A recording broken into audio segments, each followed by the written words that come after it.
Back from Lush, and this is what my hair looks like. That's the back of it. I hope you guys can see that really well. What I did to prepare my hair for the henna treatment is very simple. Yesterday evening I deep conditioned my hair with my Prepoo treatment, which is Giovanni conditioner and some oils mixed together, and I left that on my hair for about 15 to 20 minutes. Then I rinsed that out and I did a co-wash, and then I applied oil to my hair while it was wet. Just a very small amount, about a quarter size on each half of my head. So if you have more hair, you might want to apply a quarter size of oil to each quarter of your head. After I did that, I two-strand twisted my hair and put it in Bantu knots to stretch my hair, because if you go for henna, it's better to have your hair stretched. So I did the Bantu knots and I let my hair air dry overnight. I pinned the Bantu knots because my hair tends to come loose very easily. So in the morning when I woke up, when my hair was dry, I combed my hair out with a comb. I went through each section. I had my hair in about 8 or 9 sections.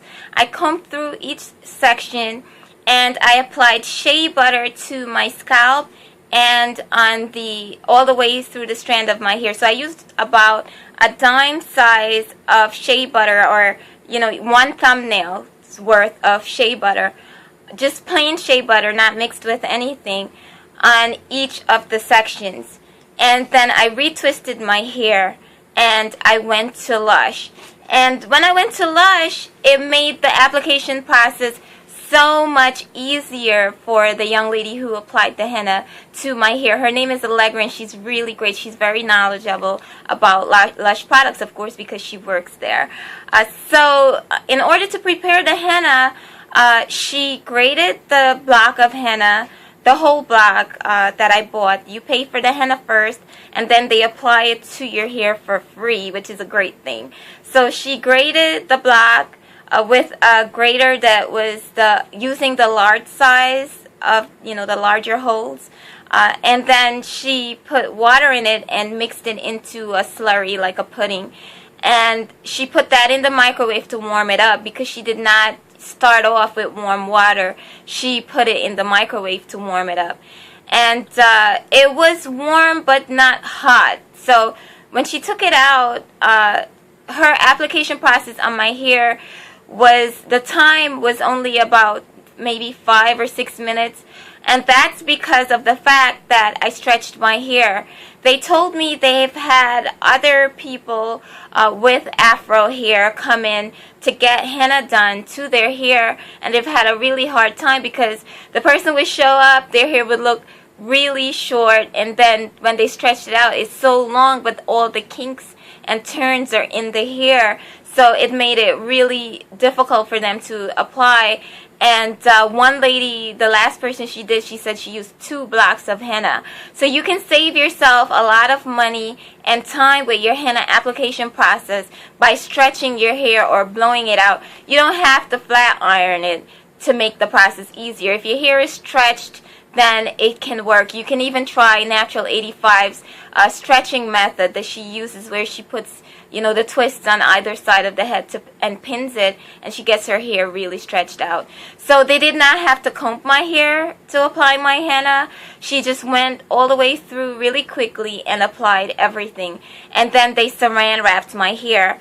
And I bought this scarf, a black scarf in Chinatown. I put this on my hair, over the saran wrap, and that's how I came home. So now I have it out, and they recommend that you leave the henna on your hair for 2 to 4 hours. And I'll read you the ingredients to let you know what's in this henna. So the one that I got is the caca noir.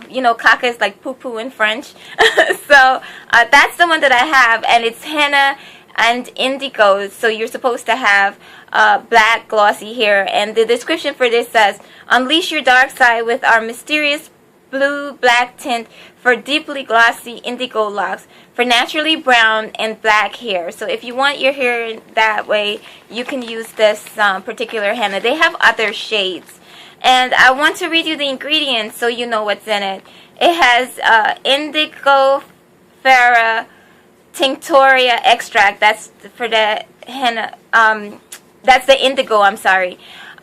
Cocoa butter, henna extract, carrageenan, clove leaf oil, citral, eugenol, geranol, citronellol, limonene, linalool, and fragrance. So those are all the ingredients that are in it, and they told me the shea butter that's in the henna would add extra conditioning, and they thought it was really great that I applied shea butter to my hair because it helped a lot with the application process of the henna. So it's something to consider if you plan on going to Lush to get your hair hennaed, to definitely think of preparing your hair, stretching it first, and preparing it with some shea butter so that your time there would be brief. Okay, and I did not record what she did because I did not ask permission before I came to the store. So next time I go, because they recommend going every 1 to 2 months, the next time I go, I'll get permission prior to going to the store so I can show you what was done and how she prepared the henna. But that's pretty much you know, what they did and what I did and what's in it. So the next step for me is to wait for the 4-hour time period to lapse, and then I'll wash it out in the shower. And I will not record that because I'm using my cell phone and I don't want to get it wet. But it's very simple what I plan to do. I'll fill a bucket of water. My mom has an empty bucket that she got Arm & Hammer detergent in, so it's a 5-gallon bucket. I plan to fill that bucket with water and put my head in the bucket and let it, you know, hold it there for a while until the henna loosens up, because it'll be pretty hard once I'm finished. So I'll put immerse my head in the bucket and let the henna loosen up, and once it's loose enough and I can shake it and get most of the henna out, I'll just empty that and do it a second time, and then I'll get into the shower and wash my hair. The reason I'm doing it that way in the bucket is because I don't want the massive job of cleaning the tub. So I'll empty the water from the bucket into the toilet and flush it down. That way I minimize the amount of cleanup that I have to do to get this henna out of my hair. And once I have all of it out, then I'll get into the shower. And the process they told me for washing my hair is to rinse the henna out, apply conditioner, then shampoo, then conditioner again. So that is the method that I will use to rinse my hair once I have most of the henna out of my hair. And I'll let you guys know how that goes and show you what my hair looks like once it's done. So see you guys shortly.